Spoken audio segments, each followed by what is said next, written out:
I, as always, am Sean, your fearless leader, and with me today is Drew and Mark, who aren't quite as important, but Fearless leader. yes, yeah. Hey, I Hello. got I to thought do that the was Kurt intro. Russell. I got to do the intro. I want to mention something that my wife brought up to me that I thought was awesome. Awesome. And it was the fact that if you've seen, it was a recent interview with Ewan McGregor, okay, where he was talking about all his upcoming stuff, right? And he had his hair cut short and had a beard and all that stuff. And my wife said, you look kind of like Ewan McGregor. And I thought, yeah, she's spot on. Not anything like it. Hey, in that picture, I did. In that particular picture, I did look kind of like him. I looked at it and said, yeah, I guess she's right. I don't look like him when he was dressed like Obi-Wan, but, Mm-hmm. yeah. Yeah, that's So right. there you go. Awesome. Whew. I'm sure all 10 of our viewers will be really, Yeah, who cares really about impressed. them? Yeah, that was the Yeah, show me the picture. We've got this terrible Photoshop of Sean's face on you and McGregor. Don't I look like him? I look just like him. Hey, you can't blame me. I was Frankenstein. told this stuff. So there you go. And you're not going against Selena. You know that. So You're right. You look so awesome. You really look like him, Sean. yes. Now I wanted to let's see, which one do we want to start out with? Let's start with because Drew's on my right, according to the way I'm looking at it. No, he's on the left, according to how it's being seen, but he's on my right in how I see it. Drunk So we're already. going with Drew first. Oh Drew, man. Hold on, I can fix that. Wait a second. There we go. Done okay, and Drew. done. Drew with the headset. Yes. New Drew. No, Drew, I know one of the things we wanted to talk about was we wanted to dive into we wanted to dive into a little bit of what's going on with your observations in the comics and what's happening with that. Some of the changes, some of the things that you were mentioning with that. I don't know what you're talking about. No, I'm just. Yeah.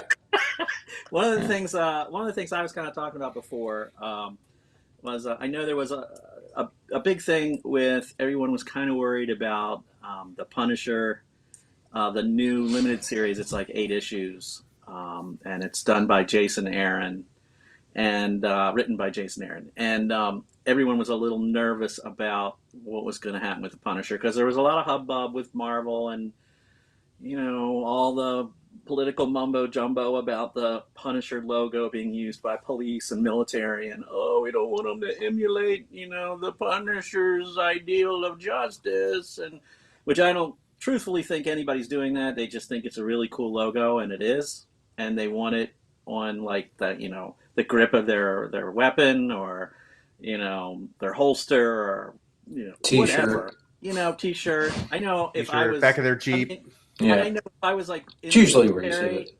if I was in the military and I was going in the shit, I'd want to look as badass as I possibly could. So I mean that's pretty cool looking. So and you want to feel, okay, we're ready. Yeah, we can do anything. We're ready. And I think it's just something that looks cool. Actually, that reminds me. Do you guys remember seeing on the internet about that guy who was a Navy SEAL and then he went and was like a Harvard trained doctor and now he's an astronaut? Have you guys heard about him? Mm-mm. Okay, this is a real guy, and he's like, making us all look bad because he was like a Navy SEAL, and then he's like, oh, Sounds like go somebody's make-believe be like a boyfriend. be like a certain. But anyway, there's a picture of him as a Navy SEAL. Now that I think about it, that has the Punisher logo like spray painted on his plate carrier. So real life example there. Yeah, and I don't think, and honestly, it's like there are people that there's people on the far left that are all upset and just hate it, and then Marvel going, I don't like that copyright infringement. We're not getting any money out of that. And then there's a lot of that going on the far on. right that are all up in arms. And really, there was like a lot of hubbub. Like, so Marvel decided we're going to change the look of the logo. and they did, and it doesn't look as good, obviously, as the new one. But they're like saying with this comes some interesting aspects of a new story that we want to tell about the Punisher. And I got to be honest, I was really on the fence about it because these days a lot of the characters of the big two, they have a tendency not to make the right decision. 9 out of 10 times they'll make the wrong decision every time. But that being said, oh, and they also picked Jason Aaron, and Jason Aaron lately has, his Avengers run. I mean, I don't know about some people; they might like it. His Avengers run has not been stellar. I mean, it started out all right, and it had a lot of really great plot ideas, but then it sort of all fell apart, and then they did some weird things with the Phoenix and the She-Hulk, and it was a cluster of crap. And then since then, they've kind of pulled it out a little bit. There's some interesting multiverse stuff going on, which I kind of, be honest, I was a little fearful of. But the for Avengers Forever is kind of interesting and fun, so that's good. But I will give Jason Aaron credit; he's been doing a great job on Conan, King Conan in particular. Stories have been really fun. No like wimpy kind of cop outs. It's all like manly Conan being Conan and a lot of fun. And so I thought, well, it depends what Jason Aaron shows up. Is it going to be the wimpy, oh, I don't want to offend people, Jason Aaron, or is it going to be the Jason Aaron with Conan and the beginnings of Thor and the guy that wrote the Vertigo series Scalped? I'm thinking, okay, is this the one we're going to get? And I think so far with the first issue, we're getting the good one. I've read the first issue, and I was really surprised how much I liked it. The art was fantastic. Off the top of my head, I can't remember the artist's name, but I mean, the art was really nice looking. It was nice to look at, and the storytelling was good. And basically, I was thinking, okay, the rumor I heard that he was going to be part of the Hand, which is the Japanese assassin organization, part of Elektra. A lot of run-ins with Daredevil, and I thought, well, how are they going to tie him in there? Because it's absolute enemy with the Hand. I mean, the Hand is like the epitome of what he wants to kill, assassins and things like that. He's going to change them from within. So, well, it's kind of interesting what they did. And I mean, there's going to be spoilers here. So if you have not read this, get the hell out. I mean, Okay. Bye. But I mean, because I'm going to tell, because it's very important to kind of see the idea of where we're headed. So basically what they did is the Hand decided that everyone knows the Punisher's origin. His family was killed in a crossfire with some mobsters. Since then, at that point when he survived, he decided, I'm going to be vengeance and, and kill everyone that was involved in that. And then after he accomplishes that goal, then he decides, well, I'm not the only family they've ruined. They've ruined lots of families, and I'm going to make sure it never happens again. And he goes out and seeks vengeance and kills as many criminals as he possibly can. And let me just say, that's why I like the Punisher better than Batman, Daredevil, and any of those is because of that. But that being said, he's not a hero. I mean, the Punisher isn't a hero. He's just he's basically a guy seeking vengeance. And I mean, you might at the end of the day go, well, I'm glad those guys he killed aren't around anymore. But he's not. Sometimes he causes a lot of trouble by killing those guys with innocence, like also getting in the crossfire, which is weird because that's this whole point is he doesn't want to see that happen. But then periodically he ends up causing some mayhem that could actually kill some people. That being said, no, those were crisis actors.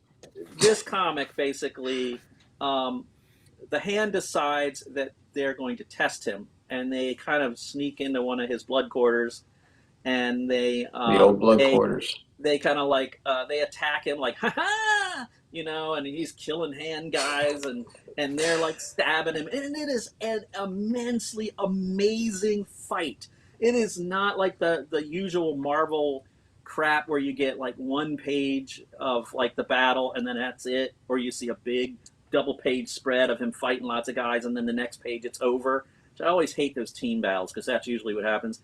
But anyhow, this is like, full on choreographed.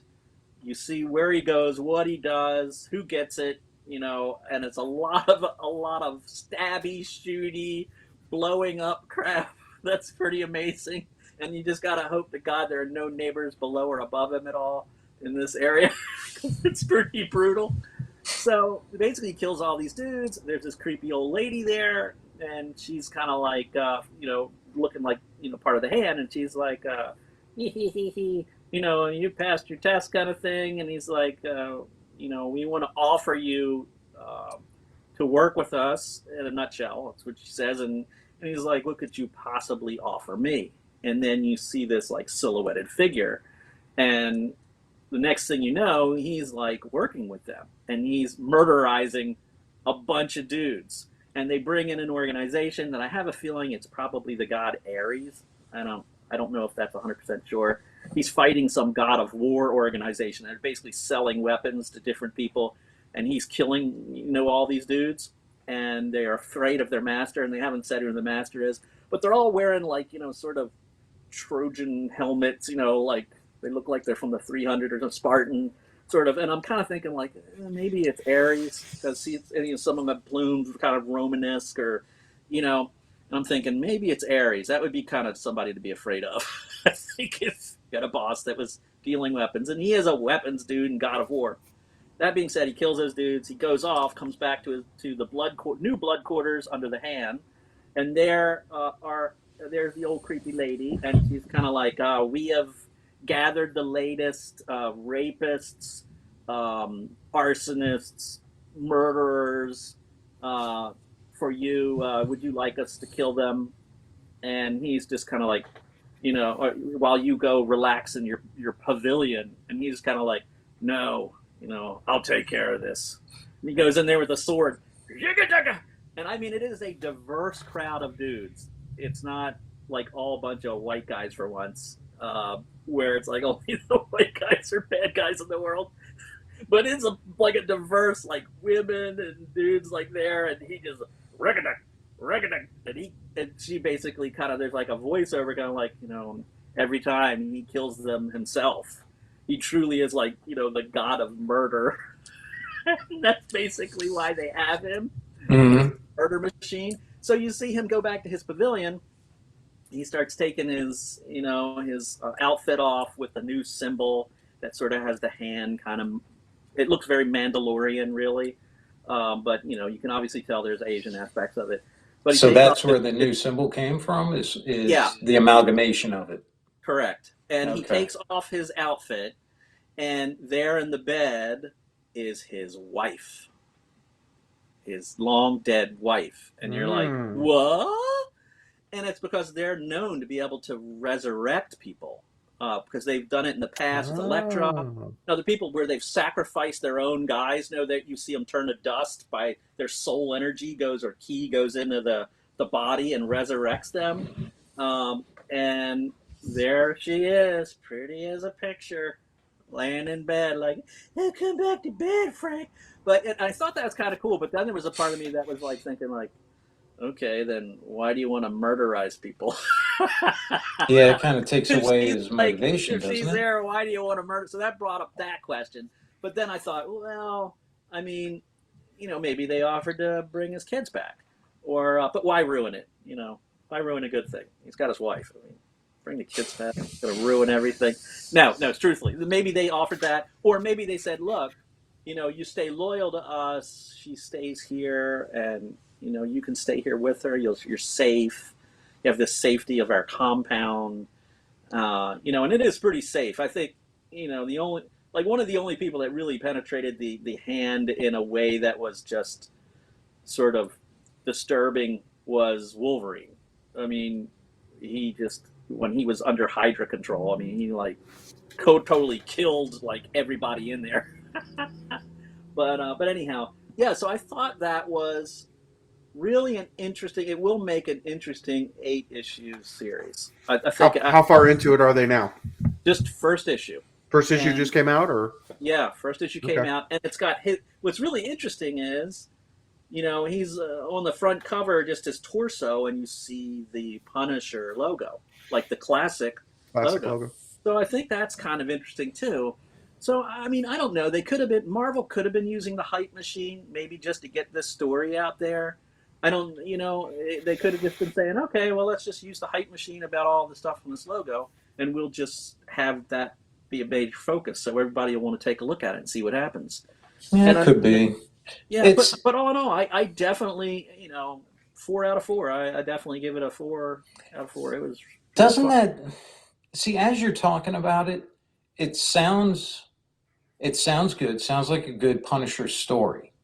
The thing that I have that pulls at me anytime I hear something good in comics anymore is that it won't last. There's no continuity between story arcs.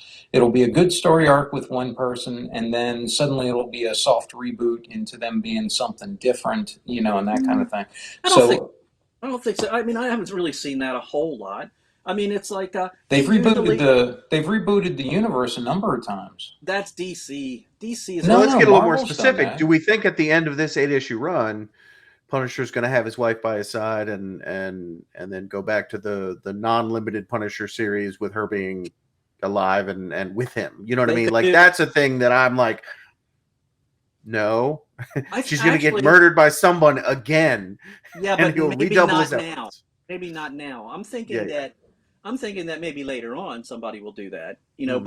But I think there is a possibility that they could be like giving an aspect of, well, if he does, if his wife kind of like is still his wife, she'll probably be like, if she's still of her right mind and not under some kind of control, she'll probably be like, well, this is kind of a bad situation too, honey.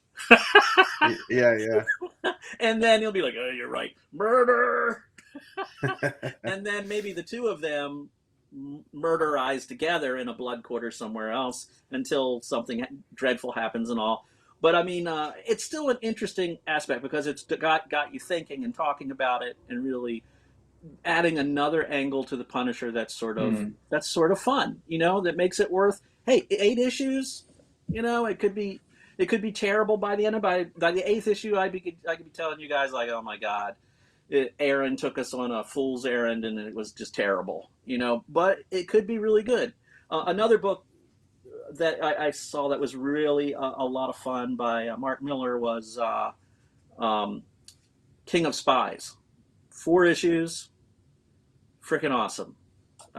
Definitely worth seeing. Basically, retired CIA James Bond type guy who you see some of his past exploits where he's just total crazy pants killing people, and it's a lot of fun. And he's a CIA dude, a UK agent. SAS, Yes, SAS guy, MI6 kind of and thing. he's very like classic English guy, which is super cool. And now he's older and everything, and you kind of get an aspect of you get like a quick review of his life. Kind of wasn't much of a good father. Has a son, but wasn't a great father. Wasn't a great real husband, but he was a really great spy, an assassin, and now he's in the age in which he's sort of more like brokering deals and things like that.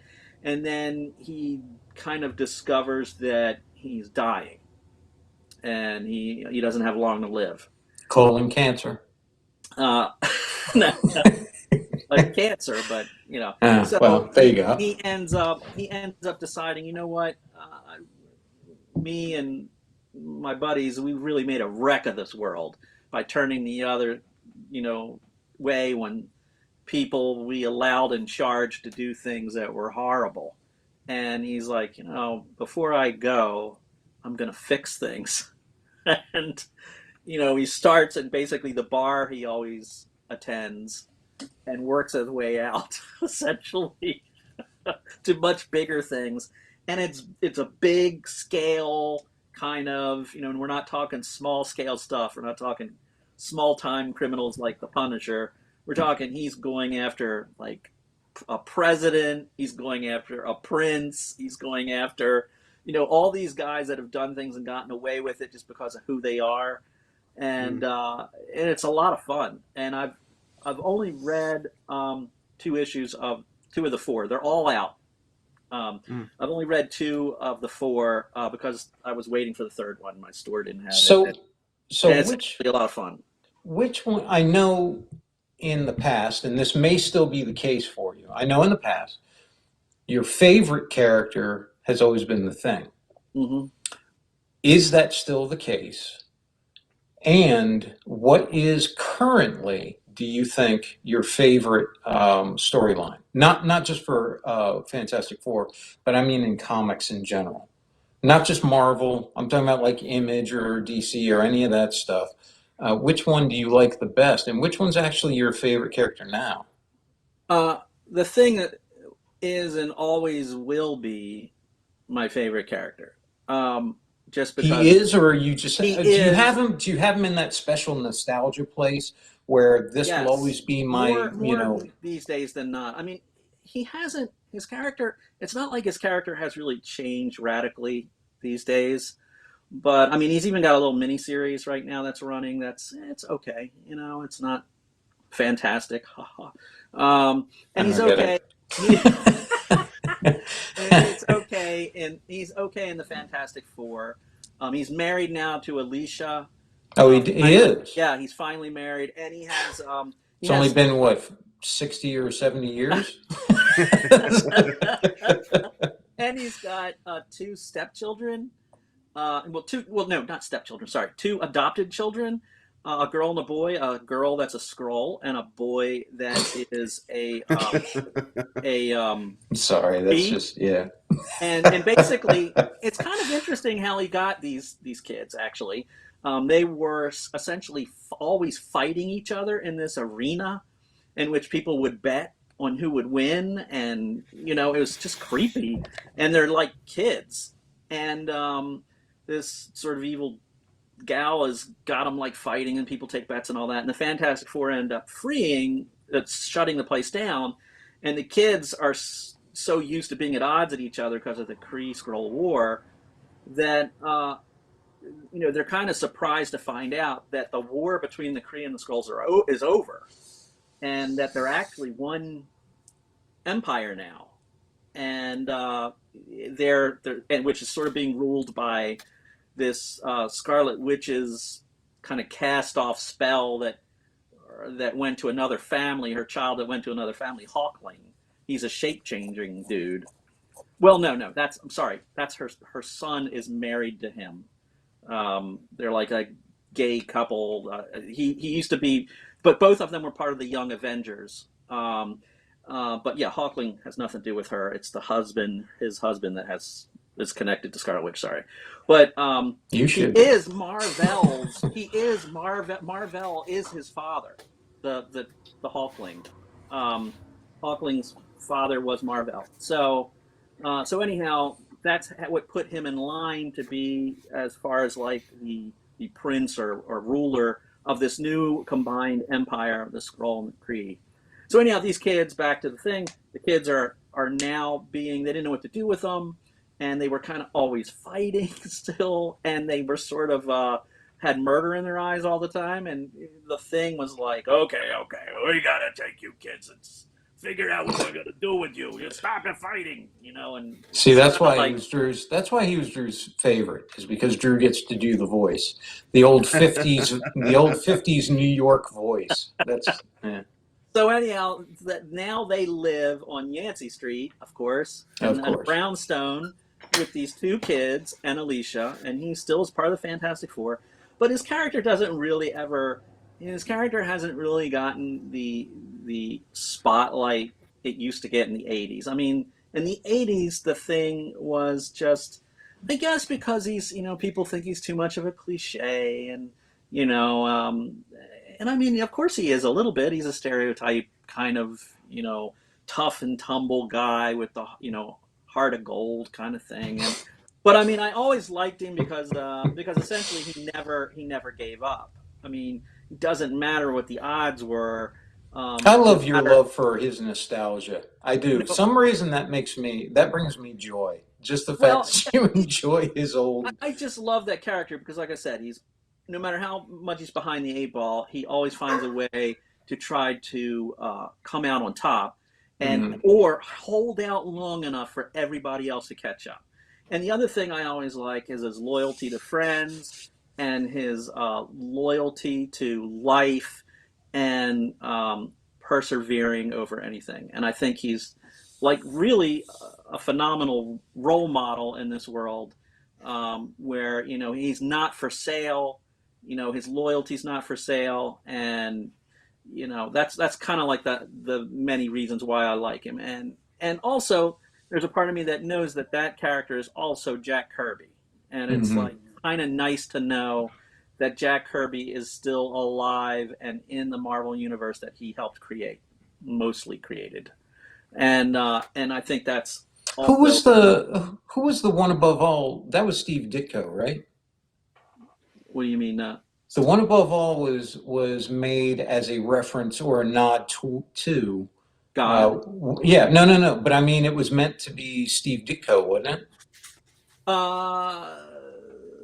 Wasn't it? Well, let's put it this way: they actually had Jack Kirby as that. Was it Kirby? Like okay, it was Kirby. okay. Yeah, So it was now Kirby. I know what you're talking Okay. about. There was a story in which they end up meeting him, and it's Jack Kirby. Yeah. Yeah. Okay. Yeah.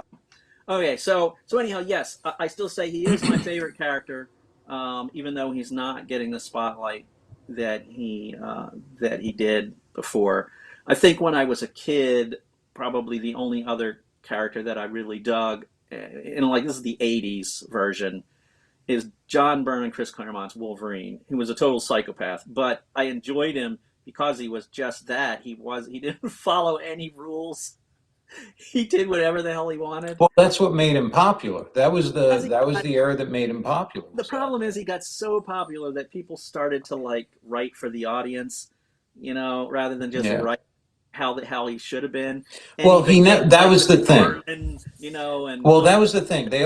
They described him. They described him as one thing, but he was never that in the stories that came after that stuff. He was always described as this, maniac with the berserker and all that stuff, but he was never that after Byrne left. No, right. He became a Ronin, essentially. Kind of. Yeah. He became a nod to the master. He became kind of a nod to the man with no name. Yeah, essentially, he was all that rolled into one. Yeah. He was. What is it? The guy with the baby cub.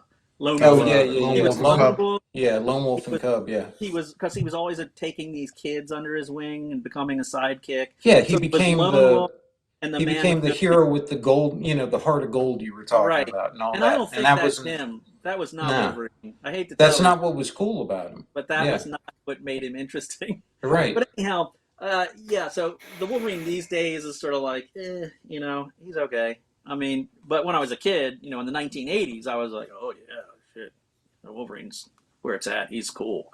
He does what he wants. I do what I want. I don't do nothing for anybody. But yeah, so anyhow, but I mean, I guess today what was my favorite book today? Actually, I think out of all the comics that I've read in the past couple of years, I mean, it's been a tough few years. I mean, they're getting better. I've seen a progression. They were like really good there for a while, like in the 2000s, the early 2000s. Marvel was really firing on all cylinders. I mean, they had a lot of crossovers. I mean, some people didn't like the crossovers, but there were some cool things that all the heroes would gather to fight, and it was really fun to see. And they'd have limited series that would break out, like what you were talking about, some of these maybe more cheesy sort of characters like American Eagle, and things like that, but then revamp them, give them a new outfit. And they looked like American Eagle looked really bad. He was like totally cool. And they would take and do an introspective sort of look at the Marvel Universe on some of these characters that don't get any spotlight for these big crossovers. Right. And it was fantastic. And it was really good for so long. And then to the point where, and it's laughable now to think that they had canceled like Iron Fist and Ghost Rider at one point, and those books were great, and they had good writers on them, but they canceled them because they were the lowest of the sales, but the sales that they had then are like the sales of the best books now. Yeah. Which is sort of like, oh. So anyhow, then of course we went through that horrible woke period where they broke all the teams up. They like recombined all the characters, so it was a checklist like, oh, we have a black guy and we have a white guy and we have a gay person and we have a one-legged toast eating frizzy-haired goofball character. Just stupid, like these little lists that they had for each group and try to make them, politically correct and show how awesome and hip they were. And no one really liked them. I mean, because the writers didn't have any kind of feel for them. None of these characters seemed to work well together. There were very few of them that really worked well. And it just, the sales just, then there was like the perfect storm. On top of that, you had the Fantastic Four and X-Men weren't being used because there was a big squabble between the Marvel business and Fox for the movie rights. And Marvel wanted the movie rights back, and they weren't going to budge. And so they were like, okay, we're not going to print X-Men books or Fantastic Four books. Well, we've got other characters that we can do. So they pushed the Inhumans, and that was a disaster. It was just, that was awful. The Inhumans were always a fun little guest star, fun side thing, never a like carry the torch thing. And then that went under, and then they brought the X-Men back, and then Bendis took that, and Bendis went from, hey, I'm a really good writer to oh my God, I'm really bad. And he lost it. I mean, I think it started really with the X-Men. He brought back the Young X-Men, which was a total timeline cluster and a mess. And his books just felt like there was no real, it always was like he's looking for the next best thing, instead of focusing on the book you have and trying to make it really good. It was always like, I felt he was always looking to the next thing. Well, what's the next thing I can do? What's the next thing I can do? And it's like, and everything he touched turned to crap. I mean, he gave us such great things with Daredevil and Alias, and with Jessica Jones and the Ultimate Spider-Man, which was phenomenal, and eventually Miles Morales. But I think the whole reason why Miles Morales was so good is because Peter Parker came before him and was no longer around in his own world. And then they end up bringing him to the regular 616, which was an absolute mistake. I mean, he could have had his own deal, and they could have had crossovers, timeline crossovers. It could have been a lot of fun. But instead, they're like, no, let's get him in the 616. And it just, he loses sort of, once you have Peter Parker still there, he loses his legitimacy. It's like, who wants another Spider-Man? Who wants another Batman? How many can you have? It gets to the point where it's stupid. So I think that's one of the things that really, really hurt them, because they had a big secret. The only time Marvel kind of had a soft reboot was Secret Wars, right before they did the big woke push. And then they did the whole gender swap thing, where everybody wasn't who they were supposed to be. I mean, everyone was different. And they did it all at once. And it was a giant disaster. And they lost a lot of sales. And I mean, I'm not just saying that as a fan. I'm saying, like, there are people that have analyzed the sales, the actual sales, and watched it, like, get diminished to the point where we are kind of right now, where comics are, even when they do something good, it's not as great as it used to be 10 years ago or 12 years ago. So they've lost a lot. And this is with movies going full bore. They have screwed the pooch royally. So they're kind of getting back on track. It's been past couple of years or so. They've been sort of getting the characters back on track and also getting creative teams that aren't like, that's the other thing they've done. They've not just done this with the characters, they've also done it with creative teams. Well, in order to write Black Panther, you have to be a black guy. It's like, no, you don't. I mean, it doesn't matter what you are, but that shouldn't be a requirement to write Black Panther. It's just weird. It's kind of like you gotta be a woman if you want to write a woman. What? Where is this mindset? It's so like a weird segregation. They're actually going backwards and they're thinking they're doing something good. those kind of thoughts are the whole reason why we tried to pull away in the 60s. It's just weird. It's weird thinking is what it is.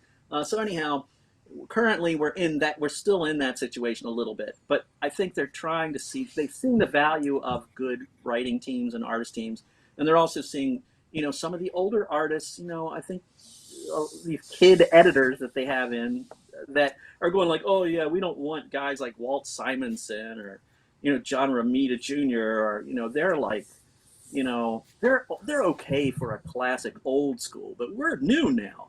It's like, that's a terrible view. How do you think they could bring it? Because part of the issue they're running into is not having a new readership, right? They're losing. Well, they're losing their readership, yeah. So bringing in new readers, I mean, what would you do to fix that? How would you do? Because the movies are doing great, pulling people in that way. But again, that's a different medium. If I think personally, the most difficult thing, and correct me if I'm wrong, but the most difficult thing is going to be getting people who didn't grow up with that as their only option, the comic book. Now they have a lot of other options, and you're trying to give them this decades old option when they have all this other stuff. You can go look. You could go read like Arcane comic book or something like that, or you could go on to Netflix and watch Arcane. Which is a much flashier, cooler option and written pretty well.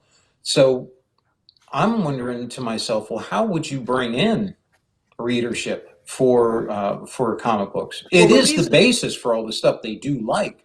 But I mean, how would you bring them in to see that source material? Well, they didn't lose readership due to these other things. So we know that.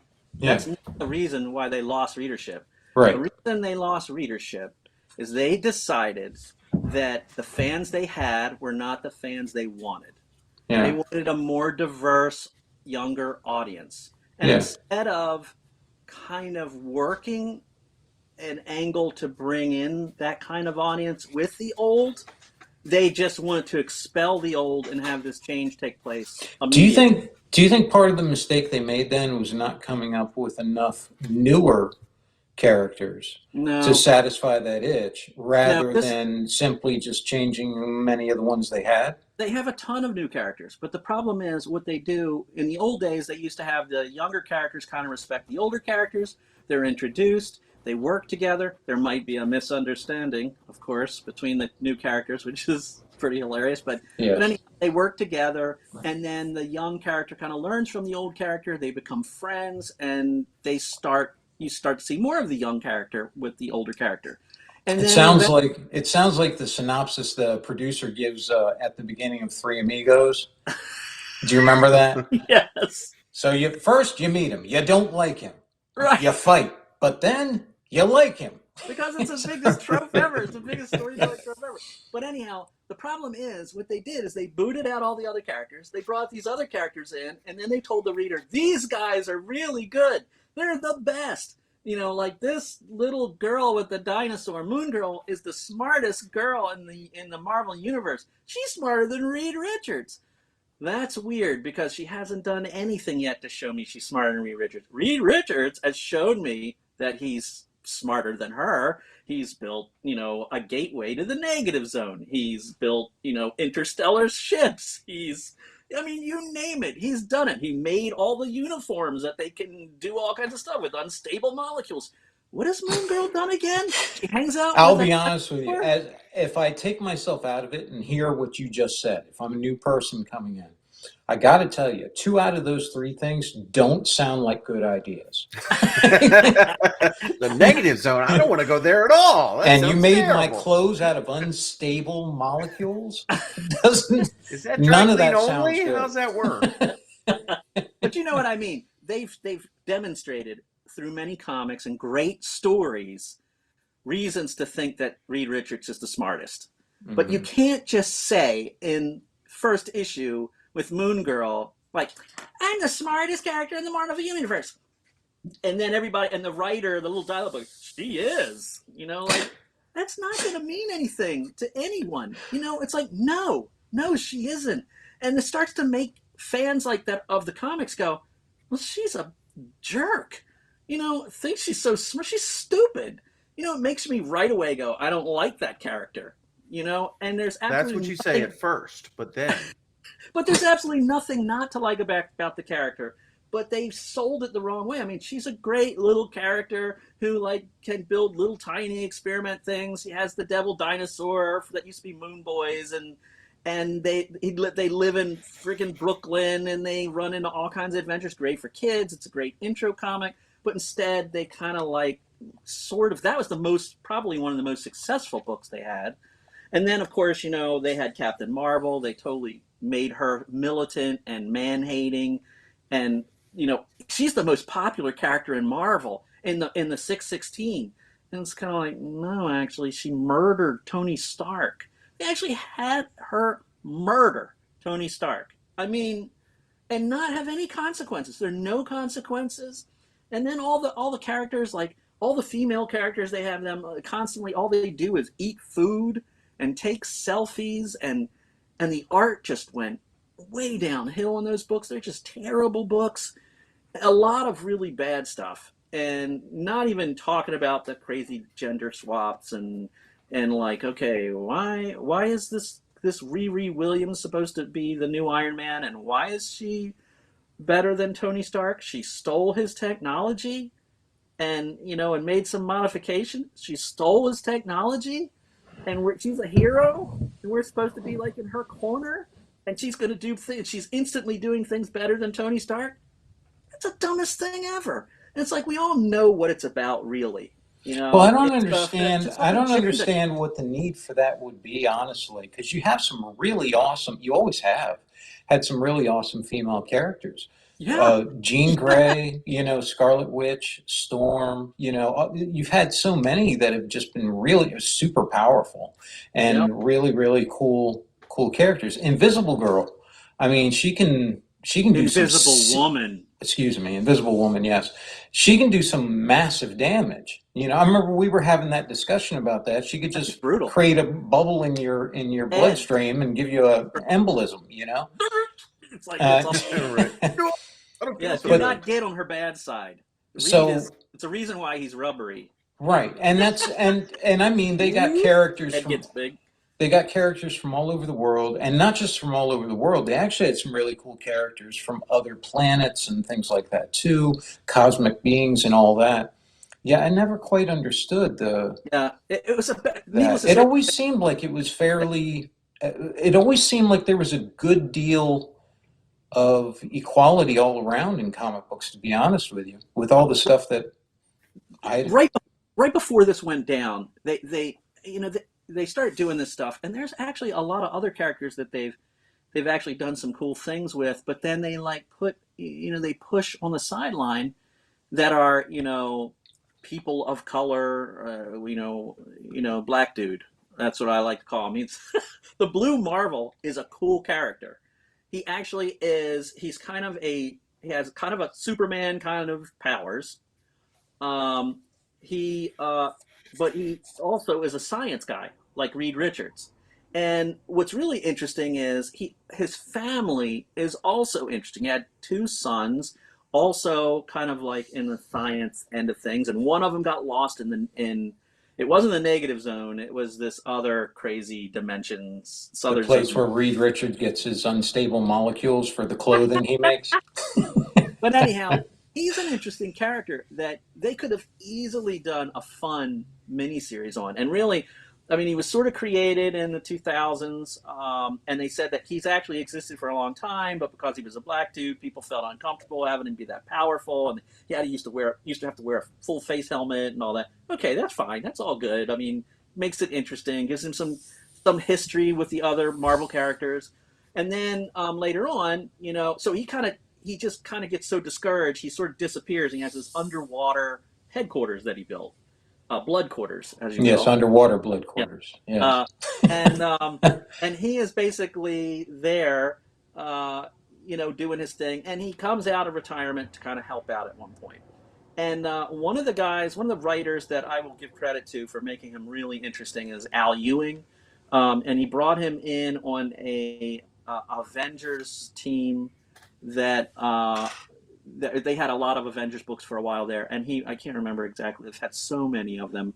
He was on one of those groups, and he was a fun character to watch. But then he just like disappeared once again. What's going on with the Blue Marvel? It's like, you're talking about minority characters, and he is like one of the coolest dudes, and you're just ignoring him. Or, they ended up killing Giant Man, who used to be Black Goliath. Yeah. And they killed him, who was, way back in the 60s, was actually Hank Pym's assistant. Saunders? Is it Saunders something? So anyhow, he ends up dying in the Civil War, the first Civil War, which was actually good and a lot of fun. Because, again, you made highlights on these kind of nobody characters and made them interesting. Second Civil War Bendis wrote, without Mark Millar having any kind of input, it was just Bendis, was awful. It's where Carol basically, Captain Marvel basically kills Tony Stark, Iron Man. It's terrible. It's freaking terrible. I can't say how bad it is enough. And from that point on, Bendis was just lost all street cred, and he wrote crap. And then went to DC and wrote crap. And now he's in Dark Horse writing crap. So it's a shame, because I think he's actually a very nice guy. And I think his writing is phenomenal. And Powers used to be absolutely amazing. And I remember that was one of Mark's favorites, right? Yeah, no, I love Powers. One of his first graphic novels was Green River Killer, and it was great. It's, if you can pick it up, it's a great little independent. He is a skilled writer, but something happened, something changed. He felt the need to use to get on a soapbox and kind of, talk about issues using the comics, and just terrible. Kind of like the characters again, a lot of like Mary Sue's, that their abilities are so spectacular and nothing bothers them. It's like, there's no challenge. Where's the challenge? To make a new character, they've got to have a challenge. They have to have weaknesses. If you make them perfect in everything they do and they're perfect saints, then where's the fun in that? But anyhow, so they ended up killing that guy, which had changed his name from Black Lives Giant Man. And he actually has a nephew who also has those abilities. We haven't done anything with that kid.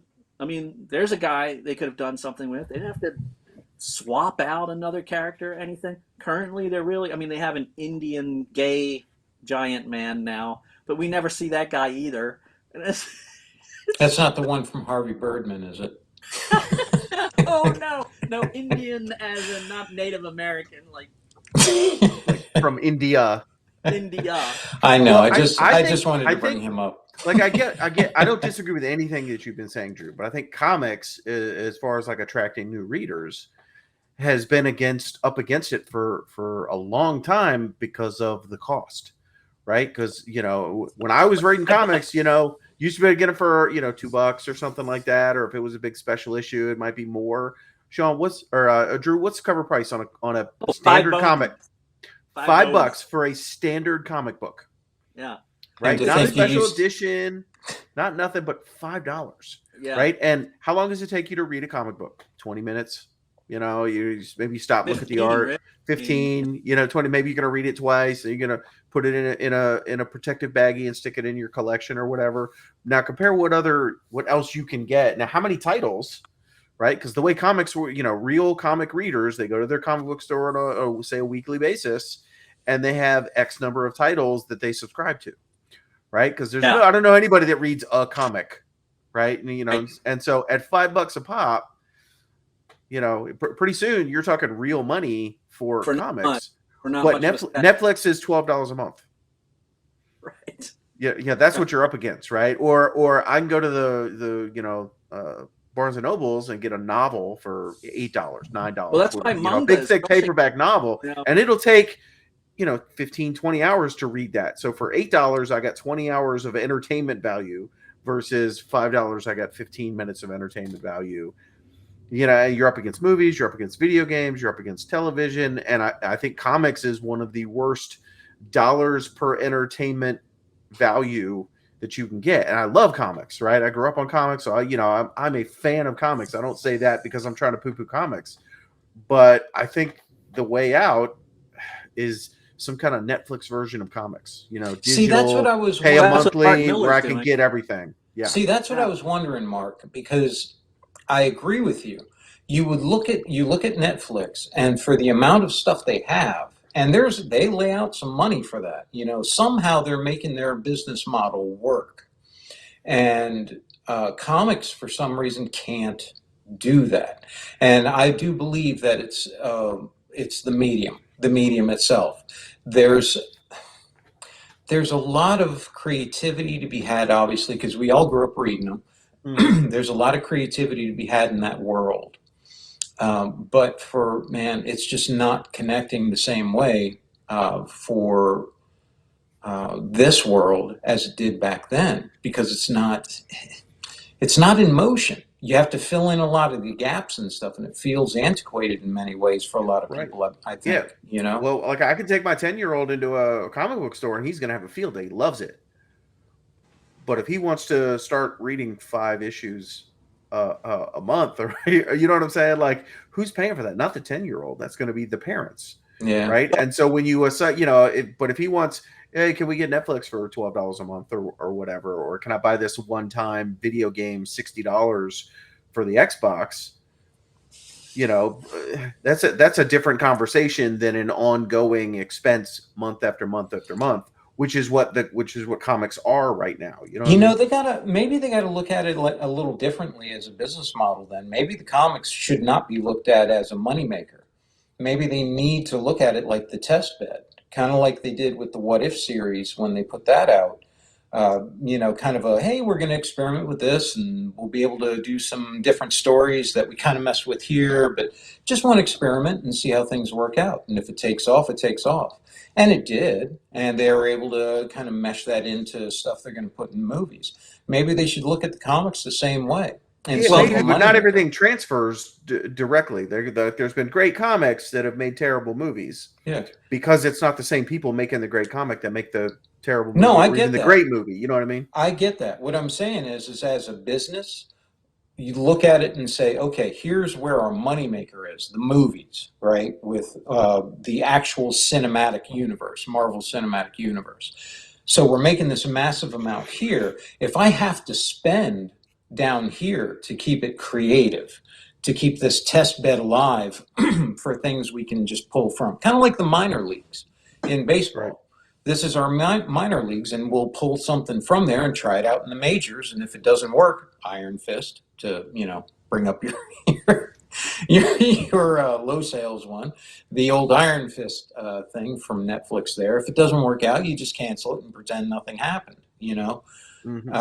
So maybe they need to look at it differently that way. Maybe they just need to look at it like the development area. What's that? There's some interesting things going on. Like for example, Keanu Reeves actually worked with this writer, Matt Kint, I think his name is, and then the artist, oh man, can't remember his name. He's been around for a long time. But anyhow, basically they did this book called Berserk, and or Berserker. Yeah. And basically they offered it through like I can't remember if it was Kickstarter or Indiegogo. I actually backed it, and they, worked together on this book, and they said, look, we're going to send out. It's going to be this many volumes. We're going to send out a volume every so many months. You're going to get a volume 1, volume 2, volume 3. But we're also going to produce the comics and put them in mom and pop shops on a monthly basis. And after the first book is done, you'll receive your graphic novel. When the last book is sold in the stores, you'll get your graphic novel. And it made oogles of money. I think it was on Kickstarter. It made oogles of money, and it was really did well. And and I got the volumes. I was like, oh yeah, I'm in. It sounded like a cool storyline, and it was something that maybe Keanu Reeves had interest of making a movie of and starring in later on. And I think a lot of people that are interested in action flicks and also interested in comics really came together. See, that's the thing that's interesting. Really came together to buy this book and support this project. That's the key. Because people that like the movies, might not buy comics at all. And I mean, you need to marry these two groups of people together to really get the proper support to start getting your project off the ground. And I mean, it didn't help that it's obviously Keanu Reeves, and he has a huge following, and is a Yeah. nice guy, and and the art team was good, and the writing team is good. It's like, yeah, thumbs up. But so I did end up investing in the graphic novels, but then lo and behold, I was picking them up in the comic book store as well, just because it was kind of fun, and you get it in a little installments. I think today's generation, one of the things that's kind of interesting, particularly in America, everybody wants everything all at once.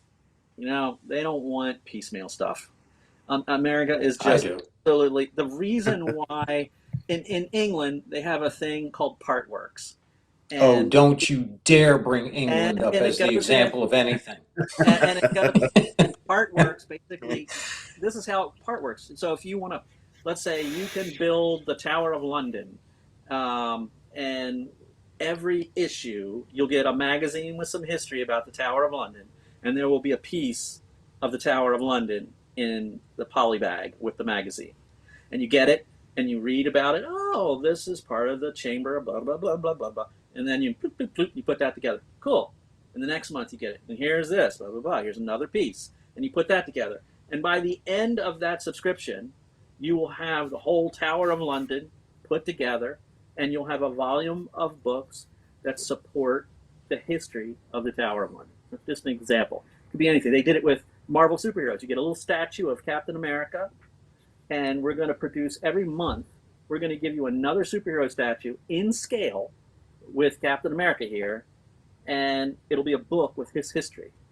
And it was freaking awesome. And that was in England, and it's Partworks, and it's fantastic. But in America, we don't want that. I want to buy the whole set. I want all the books in one book, and I want all the figures. And it's kind of like, I get wanting everything all at once. I get it. But, sometimes it's fun to get it in pieces, to get it doles it out. And if you're getting a bunch of things, it's something to look forward to. That's how comics are supposed to work. It's supposed to be like, the problem is the stories are so cut up that they're now gotten to the point where it's kind of like, it's almost distracting, where it's hard to follow because the stories are so chopped up. I mean, what you want is some crap happening in the book, man. I mean, you want more than just a bunch of heads talking. You want to see some stuff, to make it worthwhile. They've got to do a better job at pacing, because if you've got an issue where everyone is just standing around talking, it is a freaking snore. Now, sometimes it's okay if it's part of a much larger story that is coming, and they need to information dump, and get you on board about what's going on in this person's book and that person's book and why they're here and blah blah blah. I understand, but there's a lot of cash grabbing going on where they divide up. They take a story that you could have done in 3 issues and they turn it into 8. Well, and I think that's part of the problem comics has been running into, right? Is the comic publishers have slowly become content production versus storytelling, right? And so having stuff to put out every month is the goal, but the fans want compelling stories, not just content for the sake of content, right? And so going back to this this Kickstarter thing, was it Brandon Sanderson just did he's an author, just did a Kickstarter that made a $4 million. But he's like, oh, I'm gonna write these next 4 novels or whatever, and you can get a special slipcase edition and whatever. But it made $1 bazillion, like a whole bunch of money. That's cool. And so to take that is now you could potentially be a creative team. Like, let's say Drew's the artist and I'm the writer and Sean's the colorist, and we have a comic book idea. It used to be the only way that was ever going to get seen was we get lucky and get published by Marvel, DC, Dark Horse, or we go the indie route and we publish it ourselves and we have a sad, lonely table at the local Comic-Con, right? But now you can literally produce that thing, and there's ways to put your creation into the hands of people digitally or physically that have never existed before. You know what I mean? So like I like this concept of what Kickstarter is doing, and you know, if I'm a Bendis fan, and I am, and Bendis goes to Kickstarter and is like, all right, I'm gonna do this. Here's my story. I'm gonna do, you know, a new thing of Powers or whatever, man. I'd be on board. I love Powers. Yeah.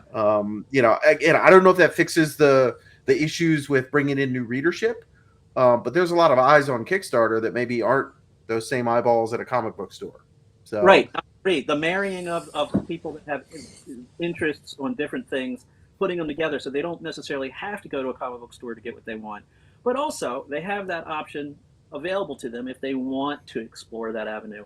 But it just not to take up all the time yammering about comics and all, but one of the things I would say, your other question was, what is the one book that excites you, or what is your favorite character, whatever?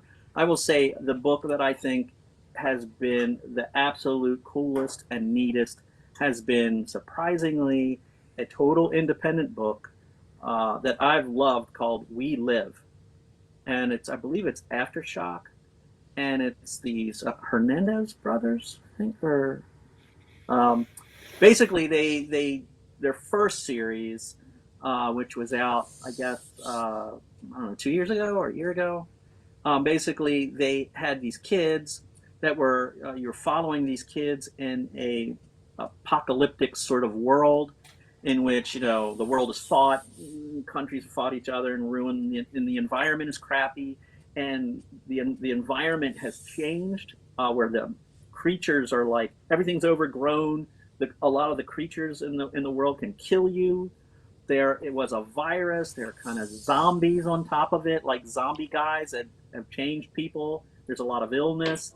There are cults that are out, and then through all this mess, some alien races made contact with Earth and said, "Look, your planet is dying. We will save a generation of your children. We're going to hand out these bracelets. Will come to your kids, and they need to put them on their wrists. And you're going to get a signal, and that'll tell you how many hours you have to get to the nearest major city, and we're going to take you to our planet." Now, we don't know anything about these guys, but we know that the Earth is dying, and of course, these kids, everybody's parents are trying their best to get their kids to the city centers to have them taken to the aliens. Then there's a group of cultists that think this is bad, and they're trying to kill and stop this from happening. Then there's a group of mercenary type people that are trying to kill the kids, and they take the things off their wrists. They try to sell them. I mean, it is insane. There's so much going on. And on top of all that, the kids are actually really cool. I mean, the kids are like, they're little kids. You know, I mean, you know, elementary school kids. And, you know, one of the pair, the girl's not going to be able to go. She's trying to get her brother to the city center. Their parents died of disease. I mean, it's freaking crazy. So the story was great. The art is done by the other brother, was phenomenal, and the coloring is beautiful. The book was good quality and was definitely worth everything you paid for it.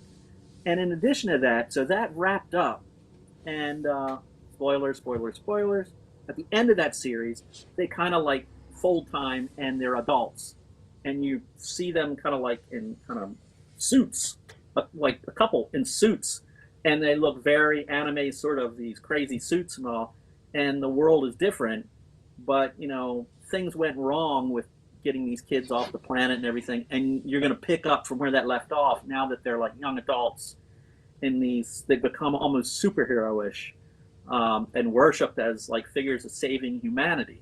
It is super cool. So now the new series just started. They had 2 issues, a little gimmicky, but hey man, they've had some success. I give it to them. They had a black issue and a white issue, both #1, and you can read both stories, and then they fold together, and issue 2 you can pick up from there. So so yeah, I think it's, hold on a second, I'm going to grab it. I'm going to let you guys see it on screen because I think it's that worth that much. Take me. Okay.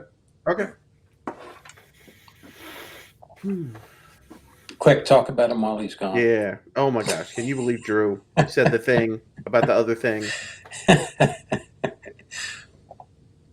No, he's got me ready to run down to the comic book store and pick up some comics. Yeah, I just wish it was. I wish they would look at it differently. I wish they would look at it like a test bed. Okay. Take some of that pressure off. Yeah. Let me get the camera figured out. All right. Here. Yeah. Let's see this. This is gotta move the microphone. What is this? The number one of the new series. We Live. It looks a little bit like Appleseed. Right. It kind of, but the artwork, I mean, is just. Well, for one thing, this cover is like a fold Trifold. out. Yeah, it is just. And it is unbelievably cool.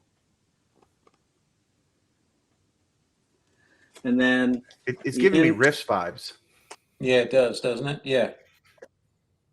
And I mean, the inside is like, it's really amazing. They've got suits that, because they have to go to some of the other cities outside the bubble, their cities are protected by a bubble. They have to go to these other cities, and these wild creatures are all over the place that can sense you or hear your heartbeat. So they wear these suits that make them invisible, and they don't make any sounds. They're like self-contained, and they move along. And these animals only react basically to anything that they know is living. Like, you can make noise and they won't necessarily investigate it, but if they hear a heartbeat or breathing, you're done. Basically, you can see some of the art is pretty cool. Oh yeah. And they're wearing their suits there, and they've got a case that they're gonna that basically projects the food. Like, when they find a food source, it like zips it through the air to their home base, so they don't have to carry it. It's like a little teleport thing, and it's like a little tube that like takes it through.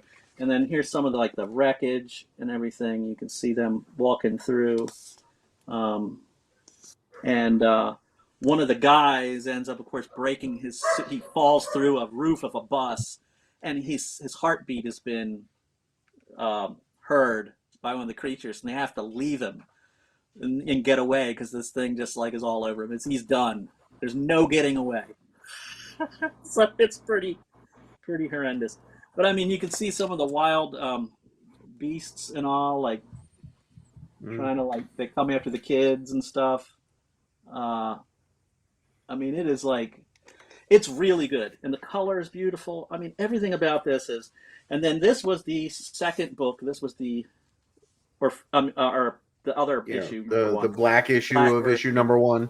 Yeah, the black version, and that's a different story, is what you're saying? Absolutely, yeah, absolute different story. But it ties together, and this basically talks more about the actual heroes, the kids that have grown up that we know, and how they're like teams of these. They've got these suits that they have to recharge through the ley lines of the earth. It does sound like Riffs. Yeah, very Riffs. Yeah. I bet these guys played Riffs. They probably did. They basically messed up Earth, bunch of creatures, Sumerian railguns. They have to go on these. I mean, the death blows. Yes. Yeah. And you can see some really. So it's kind of. So now this book has a totally different feel. This series has a different feel than the first one. And the first one, and it's still good, but the first one was a little more survival. Yeah, getting to the place. Yeah, I cannot tell you. Now they have a trade paperback available, and of course this is I was completely wrong. See, that's what I usually do. I like I still do comics, but I typically do the trade paperbacks because I want. You mean you want it all at once? I want it all at once because I'm American. This is the Miranda brothers. Okay, this is the Miranda brothers that do this. They both co-plot and write, and then the other brother does the writing, and then this the colorist is Eva de la Cruz. She is just remarkable. Yeah, from what I was seeing, the colors look good. The colors are fantastic. I've never had a colorist. I mean, there's been a couple, but never a colorist that just blows me away like this. I mean, her work is beautiful. But anyhow, highly recommend it. I mean, it was totally out of the blue. I saw the cover. I didn't read any recommend or see any videos or anything. I saw it on the shelf. I check out independent books now and then, and sometimes I like them. But this one, I was like, God, it's beautiful. And I'm like, I got to read this. This looks amazing. And then the story was a knockout. So after the first series, the first series is available in trade paperback. Free Comic Book Day had a independent issue. So if you want the whole thing, which actually has a really good kind of sad story in it, that's also, you'd have to get that as an individual purchase. So you have your trade paperback, covers the first season. Go ahead and get the Free Comic Book Day. Just We Live, Free Comic Book Day. And the title of it was what again? We Live? Yeah, We Live. We Live. Lived or live? We Live. Okay. Yeah, so you get the first volume, then get the Free Comic Book Day issue, and then the first 2 issues just came out. And what's the cover price on those issues? They are probably $4.99. $4.99. Yeah. But this stuff, I gotta say, like the Marvel covers are crap. This is cardstock, and it's oh yeah.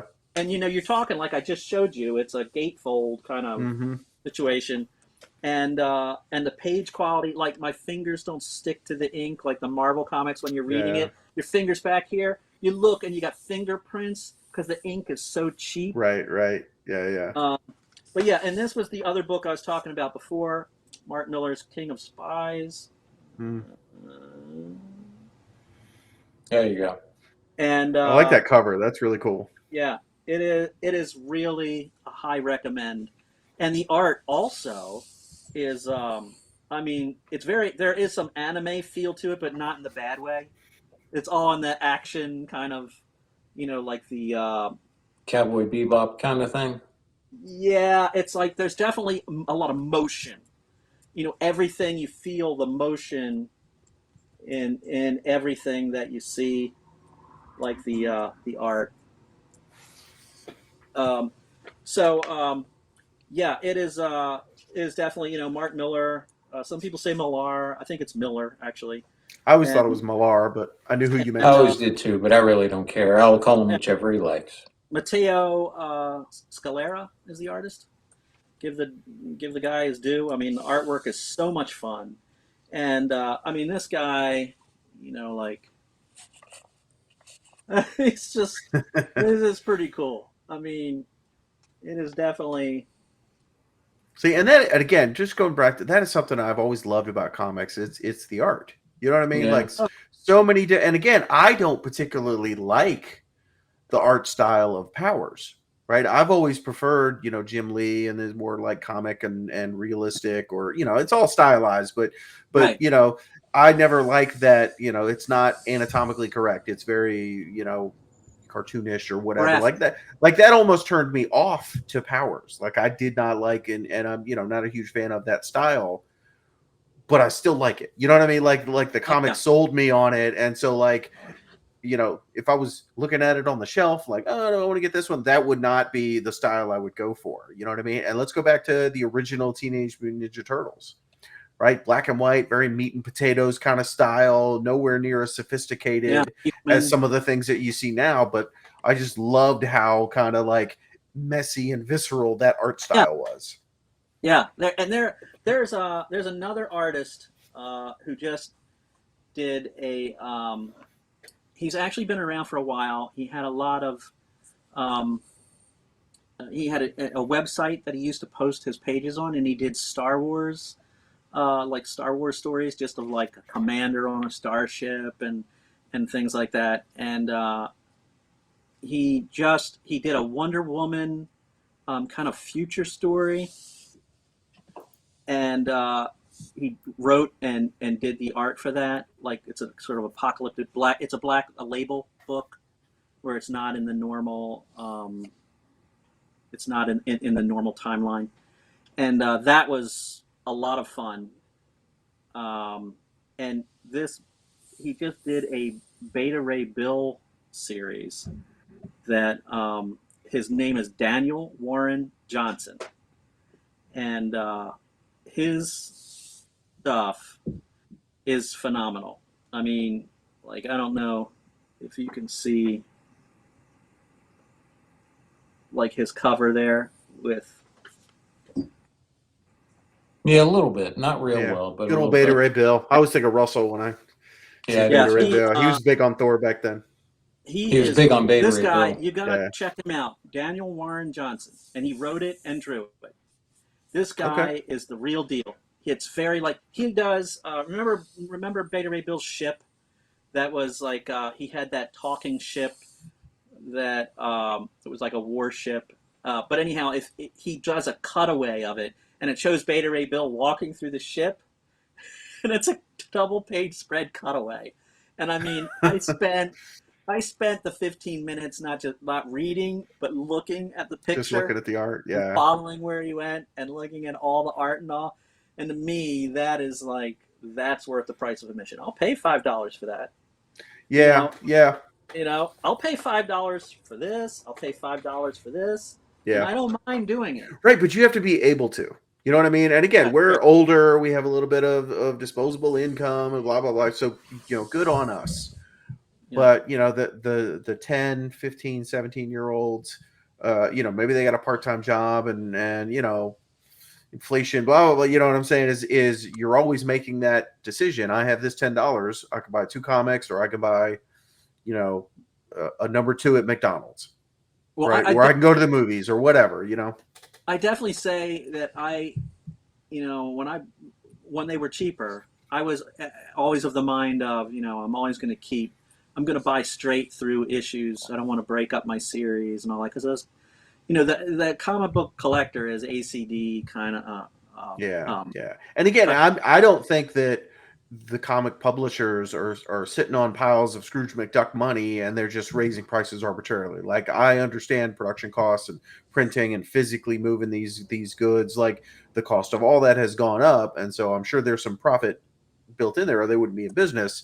But I don't think that it cost them 32 cents to put out a $5 comic. Like, I understand that as well. And they're not hiring the really big guns anymore, or guys that they're just hiring some of these guys that do not belong in mainstream comics right now, that should be self-publishing till they get better. Yeah. And they're not giving them editorial drive to like get better. They're just patting them on the back like, good job, and it's terrible. And there's a lot of those. And I mean, I just heard that, they've just gotten John Romita Jr. to draw Spider-Man again. Oh, okay. Huge. And Zeb Wells is going to be writing it, and they're giving him a big, because they actually had someone, I can't remember his name. He was writing Spider-Man, and then he just decided to leave, and they were like, oh crap, we don't know what to do. So they had all these filler kind of issues, and they brought back Ben Reilly and the clone Spider-Man, and they kind of focused on him a bit, and it was like, I really wasn't digging it, and but then. And Peter Parker got really hurt and banged up in the hospital and all that. And I thought, well, it's sort of like a replay of Daredevil, really, because they did the same thing to Matt Murdock. It's kind of funny. And Elektra took up the Daredevil outfit for him to protect, because he asked her to protect his neighborhood. And he said, do not kill. And I thought it was kind of cool that gender swap didn't bother me, because it made sense in the story. It forced that character to change, which was fun, and it's been interesting. So I don't mind. Now, I don't want her permanently as Daredevil. Hell no. Matt Murdock is Daredevil and will always be Daredevil. But it was fun, and it was explained to me as a reader and respectfully done in the story, and not just like, well, this is how it is now. And it's like, that's garbage. Give me a reason to get behind Elektra as Daredevil. Matt Murdock wanted her to, and he ended up in prison because he accidentally killed someone, and he was like, you know what? At first he's going to try to get away, and then he's like, yeah, you know what? I gotta walk the walk. I made a mistake. I'm going to jail. So I think that within a storyline, I think that's good. And Peter Parker is going to be Spider-Man again. John Romita Jr. artwork, holy cow, that's going to be fun. I know his art wasn't stellar over in DC, but honestly, I mean, some of his stuff was, but honestly, it looked like a lot of the stories were turds. So, I mean, I could see why, you wouldn't be that inspired. But anyhow, yeah, I don't buy hardly any DC books anymore. I mean, DC is so horrible right now and so crazy. I've never really been a DC guy. I've always been Marvel, like growing up. I've read some of my brother's DCs, and for whatever reason, it's just DC's never really done it for me. I mean, other than Sergeant Rock, I used to read those as a kid, and I liked those, but that I wasn't like a serious collector or And anything. Kubert's artwork, Joe Kubert's artwork was amazing. Now you're talking Sergeant Rock. Yeah. And that guy could draw. Yeah. And his sons, of course, is Andy Kubert and what's the other kid's name? My kid. Oh my God, they're not kids. But anyhow, but yeah. So I mean, the DC books, unfortunately, they're so confused about who they are and where they're going and their messages, and they're awful right now. I think the only thing that I've been reading has been this Other Worlds kind of Batman White Knight. Which has the art. You should definitely check that out. Okay. Well, and like I say, I've been a Bendis fan like forever, and so when I heard he went over to DC, I bought the first graphic novel of Superman that he wrote. You know what I mean? But I followed the creator. I didn't follow Superman. You know what I mean? So yeah. Well, he did a very Bendis thing. When he went over, the first series he did I think it was 6 issues or something. It was a little series. That was okay. I didn't mind it. I thought, okay, this could be fun. I don't like what he did at Marvel before he left, but maybe he needed to move on. Sometimes new characters, fresh air, it makes a writer get back on track. Mm-hmm. So I was kind of hopeful. And then I started reading his Superman and Action Comics. And, and what he did to John Kent with Superman's son was awful. And, he aged him up. He did it in the worst way, a very Bendis way. It was so ham-fisted. He just ignored everything that came before him, where there was actually a good writing team on Superman that they booted for him. And it just made me even more angry, thinking like, actually, this book was great. And you should have put him somewhere that needed it. And instead, you tried to do the John Byrne thing, like when they gave him Superman, when he came over to DC, and they tried to make a big deal about it, and the big deal was how royally crappy he made it. And it lost readers like, slitting your wrists and watching the blood drain out of you. I mean, it was just horrible. They lost readers so quickly. And his Legion of Superheroes was terrible. He had one of the better artists you could imagine. Well, all the artists were great that he had. That wasn't the problem. The artwork on his Superman books were great. The artwork on Legion was phenomenal. But even the Legion story, he had like one good story, and then it was all like talking heads, and they're taking like kind of selfies and stuff in the 31st century. I'm thinking, really? Is that what they're doing? Are they still doing that? Wow. Times are terrible. But yeah. All right. Well, we're up against it, boys. We've been up against it for a while.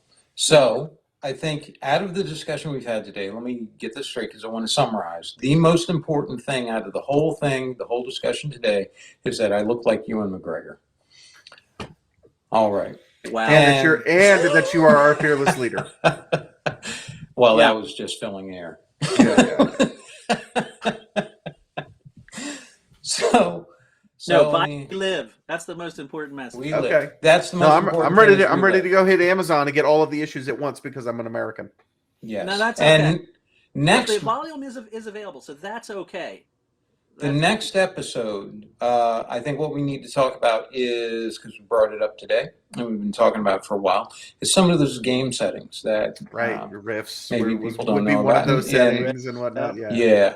I think there was a little love-hate relationship with some of Rifts, and but it was definitely a lot. Oh, it was a hot mess, but we loved it. Yeah, you know what I mean? So many books. So many books. Oh my god. Yeah. We should jump into the games that we loved on the next. Yeah, dive into that a bit, and maybe some of the aspects of gameplay and what makes it good and that kind of thing. So, and what makes it bad too. Yeah. So, all right. Well, thank you, gentlemen. In the immortal words of the Monkey Judge, I'm dangerously close to losing it. So, the thing. The Thing. There he is. Always close by. That's right. Always close by. Well, you always have a million things of The Thing close by. So. That's right. All right. Thank you. And we will see you next time. All right. See ya. Bye.